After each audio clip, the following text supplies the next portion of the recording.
Baik rekan-rekan mahasiswa, kita lanjutkan pada bagian yang kedua pada materi ini. Kalau saudara perhatikan di layar ini adalah ketika saya berada di Teluk Palu pada tanggal 20 September tahun 2018 di suatu acara International Conference yang diselenggarakan oleh Kementerian Agama Pusat ya, di Palu.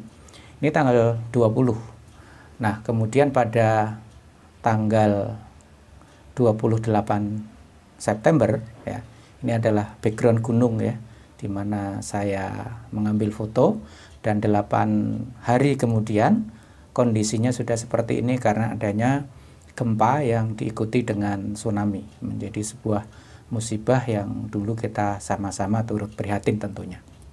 Nah, ini adalah masih di lokasi yang sama, cuma kita foto dari arah yang berbeda. Kalau tadi background, jadi hotel tempat saya menginap ini menghadap ke Teluk Palu ya.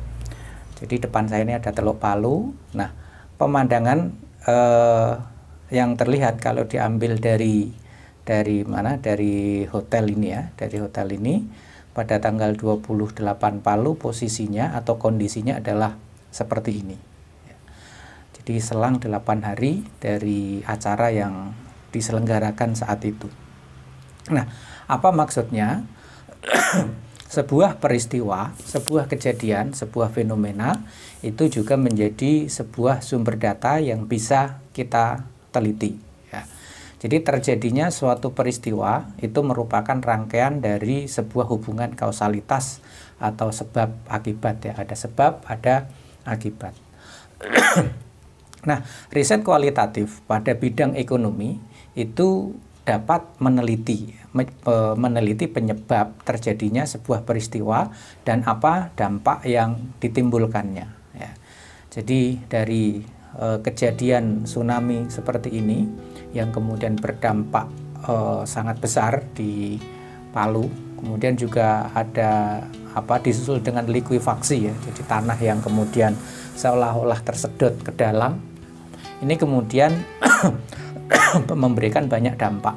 Ada dampak sosial, ada dampak politik, termasuk juga dampak ekonomi. Nah, riset kualitatif itu bisa masuk ke wilayah itu. Misalnya, dampak gempa Palu terhadap kondisi sosial ekonomi pelaku UMKM. Nah, setelah boleh dikatakan rusaknya kondisi di Palu ya, bangunan banyak yang hancur, kemudian toko-toko juga banyak yang rusak dan seterusnya, daya beli masyarakat turun, kemudian beberapa aset mereka juga hilang, maka ini tentu ada dampak sosialnya dan juga dampak ekonominya terhadap para pelaku usaha mikro, kecil, dan menengah. Nah, ini bisa kita teliti misalnya dari aspek sosial dan ekonominya. Kemudian yang kedua, misalnya ya, ini kita sedang di masa pandemi COVID-19. Ya, semua aspek kena, baik itu yang besar maupun yang kecil, formal maupun informal, langsung ke sektor real. Berbeda dengan zaman Krismon dulu di tahun 96-97, itu episentrumnya pada aspek keuangan, pada aspek finansial, yang masih ada jarak dengan sektor real. Tapi kalau yang sekarang ini langsung nembaknya, dampaknya itu langsung ke sektor real. Nah, ini bisa menjadi salah satu hal yang bisa diteliti untuk menemukan ilmu-ilmu baru, fakta-fakta baru yang bisa kita susun untuk sebagai bahan bagaimana kita berkontribusi terhadap kehidupan masyarakat ya. Misalnya pandemi COVID-19 dan keberlangsungan bisnis ekonomi mikro ya. Bagaimana mereka bisa survive, kemudian mereka melakukan berbagai cara untuk bisa tetap hidup dan seterusnya. Ini satu hal yang layak untuk diteliti ya. Jadi bagaimana mempertahankan bisnis, mempertahankan keberlangsungan usaha di tengah himpitan kondisi karena COVID-19. Nah, bisa juga kita meneliti misalnya ya, jadi karena kondisi COVID-19 yang sedemikian lama ya, sudah hampir 1 tahun, setengah tahun atau 1 semester, maka bagi orang-orang yang melihat adanya peluang, adanya celah ya untuk bisa bertahan hidup, kemudian melakukan ekspansi, melakukan ekstensifikasi lini produknya. Ya, yang semula hanya memproduksi 2 jenis barang, tetapi karena misalnya ya masker, kemudian APD ini menjadi barang-barang yang sangat dibutuhkan ketika masa pandemi COVID, kemudian banyak para pengrajin tekstil yang kemudian memperluas lini produknya atau mengekstensifikasi lini produknya. Nah, ini juga menjadi salah satu bahan penelitian bagaimana kita mempelajari perilaku ekonomi masyarakat. Ya. Oke, baik. Biar tidak terlalu lama, kita lanjut dulu. Ini adalah tradisi gunungan di acara sekaten. Di Jogja maupun di Solo ini bisa kita saksikan setiap tahun, kecuali karena COVID-19 ini. Dan pasti ada pasar malamnya ya. Ini jadi seminggu sebelum tanggal 12 Rabiul Awal dan seminggu setelahnya. Nah, ini adalah sebuah perilaku, sebuah aktivitas masyarakat. Nah, aktivitas masyarakat atau aktivitas manusia dan sekelompok manusia itu dapat menjadi sumber data penting dalam riset kualitatif di bidang ekonomi. Ya. Cuman memang nanti ada sebagian aktivitas manusia yang itu hanya dilakukan di internal kelompok mereka atau di internal komunitasnya, yang kadang itu tertutup untuk outsider atau pihak luar. Nah, terkadang ini memang memerlukan effort atau upaya yang lebih besar bagi peneliti untuk bisa masuk.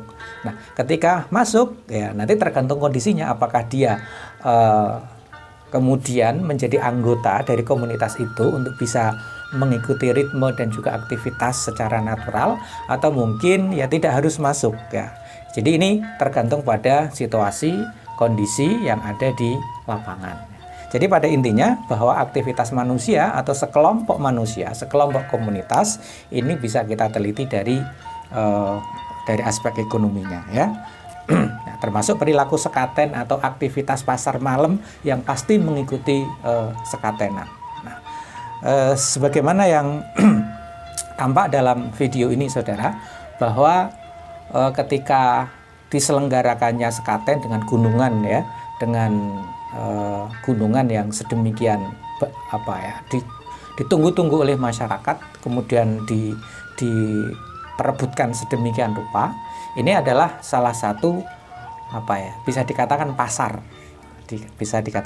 maka kemudian acara seperti ini pasti ada pasar malamnya. Nah, di situ ada beberapa barang tradisional yang kemudian dijual ya. Mulai dari tadi ya celengan yang terbuat dari tanah besar-besar itu ya, ada macan, singa, kemudian gajah dan seterusnya ya. Termasuk juga tadi ya kapal-kapalan otok-otok dan juga cemeti atau cambuk.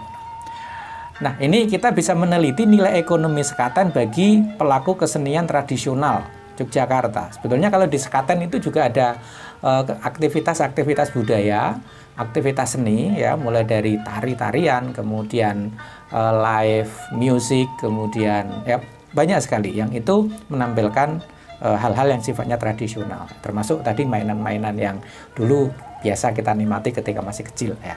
Oh, kok saya ya, kalau saudara kan enggak mungkin. Kemudian nah ini kalau di Pekalongan ya. Kalau di Pekalongan ada tradisi syawalan pemotongan lupis raksasa. Dihadiri juga banyak orang pada tanggal berapa ya? 7 atau 8 Syawal ya. Nah, itu kita bisa meneliti apakah syawalan ini hanya sekedar tradisi atau ada dimensi ekonomi. Kalau kita lihat syawalan pasti dikunjungi oleh banyak orang, beberapa ruas jalan di Pekalongan macet, polisi harus turun tangan, dan di situ banyak sekali para penjual ya, meskipun itu memang dalam porsi yang kecil ya, kecil dalam artian itu kebanyakan adalah pedagang kecil, tapi berapa banyak uang yang berputar ketika ada kegiatan syawalan. Nah, itu adalah sebuah aktivitas manusia yang bisa kita teliti, yang nanti bisa memberikan banyak informasi dan data kepada kita. Terus yang diteliti siapa ini? Ya, memang Ini yang diteliti adalah sebuah peristiwa, tetapi sumber datanya bisa dari peristiwa itu, sekatennya itu kita observasi, lopesan atau syawalan itu juga kita observasi, tetapi tentu kita juga memerlukan data-data yang lain, baik itu wawancara dari pihak penyelenggara, misalnya dari pihak itu kan di Kerapia ya, walaupun itu juga bagian program dari dinas pariwisata Pemkot Pekalongan gitulah. Ya, termasuk juga para pedagang yang ada atau yang terlibat atau yang menjajakan dagangannya ketika ada acara syawalan. Nah, itu nanti kita bisa menemukan, syawalan ini bisa berupa manifestasi dari sebuah tradisi, baik itu tradisi yang berangkat dari agama ya, karena kan ada acara silaturahmi, saling memaafkan dan seterusnya. Kemudian itu juga ada kegiatan ekonomi di mana banyak sekali uang yang berputar pada kegiatan syawalan. Baik, kemudian yang berikutnya adalah lokasi atau tempat. Lokasi atau tempat di mana terjadinya suatu aktivitas atau perilaku juga menjadi sumber data guna memahami setting dan latar. Lokasi itu suatu tempat juga bisa menjadi sumber data yang bisa kita jadikan sebagai bahan penelitian. Ini salah satu contoh kantor dari marketplace yang dulu rekan-rekan mahasiswa, sebagian ya mahasiswa S1 pernah kunjungan lapangan ke sana, yaitu saya sebut aja ya, di Bukalapak. Kantornya itu seperti tempat tempat bermain gitu. Nah, jadi kantornya ini seperti sebuah tempat nongkrong, tempat kongko, sehingga para karyawannya, para pekerjanya ini merasa lebih betah ya, apalagi jam kerjanya juga fleksibel. Oleh karenanya dari kondisi atau tempat ya yang seperti ini kita bisa meneliti misalnya lingkungan kerja dan kinerja pegawai Bukalapak. Jadi kalau dalam teori itu kan lingkungan kerja yang nyaman, yang sangat bisa dinikmati, bisa santai, orang tidak merasa dikejar oleh deadline, maka orang akan semakin bersemangat untuk bekerja atau nyaman lah ya. Terkadang dikejar deadline itu jadi semangat juga sih, tetapi kan tertekan. Nah, kemudian juga kalau di Pekalongan kita punya contoh ya, makam Sapuro nih ya, makam Sapuro. Di situ kan rame itu ya, pagi nggak malam ya, 24 jam banyak sekali para peziarah yang datang untuk melakukan wisata religi atau berdoa di makam Sapuro. Dan di situ bisa kita lihat ada beberapa aktivitas ekonomi yang nampak di situ karena banyaknya para peziarah yang mengunjungi makam Sapuro ya. Ya di situ ada seperti pasar batik ya, yang datang banyak, bis-bis yang lalu lalang juga banyak sekali ya, bahkan didokumentasikan. Kalau saudara cari di channel YouTube, ada satu channel YouTube yang khusus mengidentifikasi bis-bis apa ya yang pernah datang di makam Sapuro. Nah, jadi kita bisa meneliti misalnya keberadaan makam Sapuro sebagai aset ekonomi Pemkot Pekalongan. Nah, menarik kan ini ya untuk teman-teman yang dari misalnya ekonomi pembangunan, ini menjadi satu hal yang sangat layak untuk diteliti. Baik, kemudian yang berikutnya adalah dokumen atau arsip. Dokumen atau arsip merupakan dokumen tertulis ya yang berhubungan dengan suatu peristiwa atau perilaku tertentu. Karena dia seperti merekam sebuah kejadian ya. Banyak peristiwa terjadi pada masa lalu yang dapat diteliti melalui kajian terhadap dokumen maupun ini tadi arsip ya. Jadi kita meneliti masa lalu bisa dengan melihat dokumen, dengan membaca arsip, membaca buku dan seterusnya. Nah, baik ini untuk melengkapi data yang dari lapangan, baik itu wawancara maupun observasi, atau dokumen sebagai metode dokumentasi sebagai metode utama dalam penelitian, terutama untuk riset library research ya, atau penelitian kepustakaan. Saya juga pernah melakukan penelitian library research ketika saya membandingkan antara etika bisnis yang dibangun oleh Adam Smith dalam bukunya The Theory of Moral Sentiment yang dia tulis tahun 1756.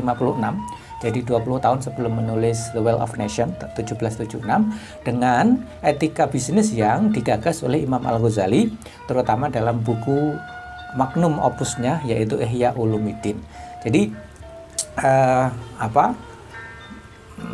sumber utama saya, sumber data primer saya yang paling utama adalah dari dokumentasi atau dari membaca buku-buku kitab yang ditulis oleh tokoh yang saya kaji ya. Nah, dokumen arsip dapat digunakan juga sebagai bahan konfirmasi. Nah, tadi yang awal kita sampaikan, mengkonfirmasi terhadap sumber data yang lain yang dari lapangan, baik itu wawancara maupun observasi ya. Ini sangat kaya ya, hazanah, bukan hasanah ya, hazanah atau warisan turos yang berhubungan dengan ekonomi Islam itu sangat-sangat kaya, sangat-sangat banyak untuk bisa kita teliti, nggak akan ada habisnya ya. Mungkin sampai saudara nanti profesor itu belum tentu semua turos ya, kitab-kitab yang berhubungan langsung dengan ekonomi Islam maupun tidak, itu masih sangat kaya untuk kita jadikan sebagai sumber penelitian. Sebut saja Al-Amwalnya Abu Ubaid ya, kemudian Al-Amwalnya Abu Ubaid ya, kemudian Al-Khorajnya Abu Yusuf, kemudian Muqaddimahnya Ibnu Khaldun, kemudian Majmu' Fatawanya Ibnu Taimiyah, termasuk Al-Hisbahnya, Al-Ahkam As-Sultaniyahnya Imam Al-Mawardi, kemudian Ighatsatul Ummah bi Kashfil Ghummah karya dari Al-Makrizi, dan seterusnya. Masih sangat-sangat kaya ya. Oke. Nah, kemudian yang terakhir adalah benda. Nah, ini ya, bagi yang pernah jalan-jalan ke Jawa Timur, ke Malang, tentu tidak asing dengan tempat ini. Beragam benda yang terlibat dalam suatu peristiwa atau aktivitas ekonomi, mulai dari benda sederhana sampai yang sangat kompleks, yang sangat rumit, itu dapat menjadi sumber data penelitian. Mengapa kita harus meneliti benda, barang? Penelitian semacam ini untuk mengetahui bagaimana sebuah aktivitas ekonomi di suatu masa atau di suatu tempat itu berlangsung. Jadi seperti arkeologi lah, orang arkeolog itu kan pengen mengetahui dulu orang hidup itu seperti apa ya, istananya seperti apa, vas bunganya seperti apa. Nah, peneliti ekonomi juga bisa melakukan seperti itu. Bagaimana orang, misalnya nanti ya, contoh ini kita ambil contohnya nanti aja, kita tunjukkan dulu beberapa bendanya. Oh, dulu ternyata kalau kita ke museum angkot ya yang ada di Malang, model sepeda tuh kayak gini. Oke lah, kalau ini mungkin untuk orang-orang yang berkecimpung di bidang alat transportasi. Kemudian ternyata dulu orang kalau mau jualan rokok ya, tadi salah ya ini, rokok itu sejak dulu sudah menggunakan gerobak. Ternyata dulu dan sekarang yang namanya gerobak itu memang digunakan untuk jualan rokok, dan jualannya di pinggir jalan ya, atau di kaki lima. Jadi dari dulu sampai sekarang ternyata pola penjualan rokok yang di eceran, yang di kaki lima, yang menggunakan gerobak, dari dulu sampai sekarang masih ada. Nah, ini hal-hal yang sangat menarik untuk diteliti ya. Nah, saudara tahu ini gambar apa ini? Ini disebut dengan beruk. Saya dulu ketika masih SD, ketika awal bulan diajak oleh ibu saya ke belanja ya. Belanja untuk kebutuhan selama sebulan itu ke ya kalau sekarang istilahnya toko kelontong, membeli beras. Jadi kalau beli beras di toko itu atau di warung itu bukan berapa kilo atau berapa liter, tetapi berapa beruk. Nah, beruk itu ya ini namanya beruk ya. Namanya beruk, bukan beruk jenis monyet, itu bukan. Jadi terbuat dari tempurung kelapa. Terus apa yang bisa diteliti dari ini? Langsung aja lah ya. Contoh nih. Kategorisasi beruk berdasarkan volume di Jawa Tengah. Jadi dengan membuat atau meneliti ya, ternyata di Solo ada beruk, di Pekalongan ada beruk, kemudian di Jogja ada beruk, ya, di Wonosobo juga ada beruk. Coba beruk-beruk ini kita teliti, mana yang paling besar, mana yang volumenya itu, ya, jadi kan beruk ini kan nggak mungkin sama, kan? Beda dengan liter atau kilo yang isinya atau volumenya sama. Kalau beruk tidak akan sama, ya, tidak akan sama. Maka kita akan bisa melakukan penelitian bagaimana orang dulu melakukan apa istilahnya ya, bukan penimbangan, melakukan transaksi jual beli dengan volume tertentu. Perilaku ekonomi mereka bagaimana ketika akan membeli beras. Apakah mencari pedagang beras yang beruknya besar karena satuannya beruk loh ya, atau yang ketika mengisi beruk itu hanya dipreskan atau dimunjungi kalau orang Jawa bilang ya. Jadi tidak peres tetapi tetap ada kelebihannya dan seterusnya.